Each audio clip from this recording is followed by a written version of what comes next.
Mama. Udah lama kami gak dengar suara dia manggil mama. Sabar Bu. Ibu sabar.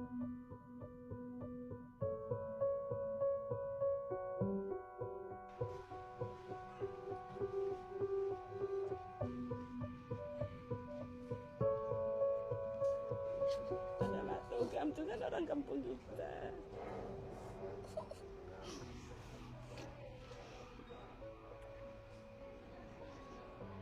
Di sekolah pandai kali dia. Ya. Ranking 2 selalu dia kan. Cuman dia satu. Ini sakit daun. Hah? Sakit. Oke.